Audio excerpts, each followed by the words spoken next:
Hello Team Arrow, it's Richard from Zeus Comics. Felicity descends deeper into Helix, the debut of Mr. Terrific's T-Spheres, and Prometheus Unmasked. We start our show with Mayor Oliver Queen up for impeachment for covering up Arrow's involvement in Detective Billy Malone's death.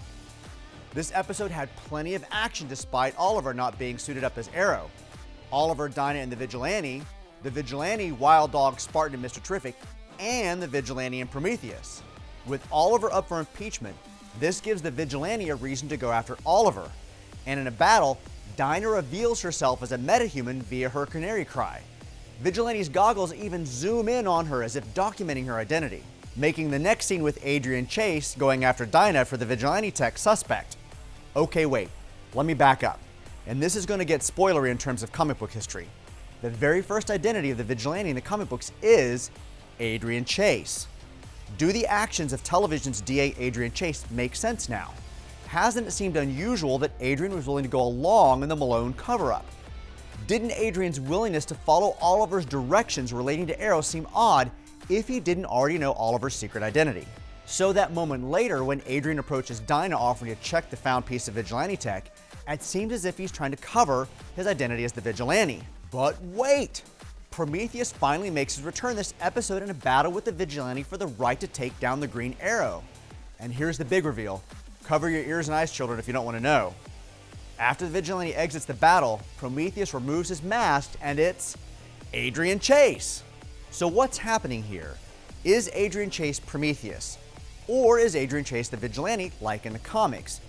One key part of the comics identity of Adrian Chase is that he eventually becomes mentally unstable over his actions. And a later incarnation of the Vigilante character Justin Powell suffered from multiple personalities. Is it possible that Adrian is both the Vigilante and the Prometheus? But Richard, we did see them fighting against each other in this episode. And producer Wendy Miracle said they wanted to take the comic book mythology and turn it on its head, possibly changing Adrian Chase from the Vigilante. And producer Mark Guggenheim also added, we won't know the Vigilante's identity this season, but they do know who he is. And there are some notable absences that could be the Vigilante. First, Christopher Chance, the human target, is missing, and another member of Team Arrow did vanish mysteriously 2 episodes ago. With Mayor Queen's administration on the line, Felicity uses the hacker knowledge base Helix in an attempt to manipulate one swing vote on the council. But it's after Thea suggests setting up deceased Detective Malone for the fall that Oliver comes to realize he needs his own scapegoat. So he mixes truth into a confessional press conference telling everyone the Green Arrow has gone rogue. This absolution moment spares Oliver from impeachment, but brands the Arrow as public enemy number 1. During the press conference, the rest of Team Arrow take on Vigilante, who's set to assassinate Mayor Queen. Curtis had used the newly created T-Spheres to locate the Vigilante based on tech he left behind.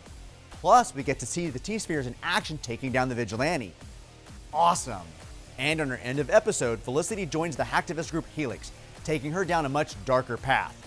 Up next, more Adrian Chase as Prometheus as the villain is revealed, plus Susan Williams in peril. All the pieces are on the board for the next new Arrow. Checkmate.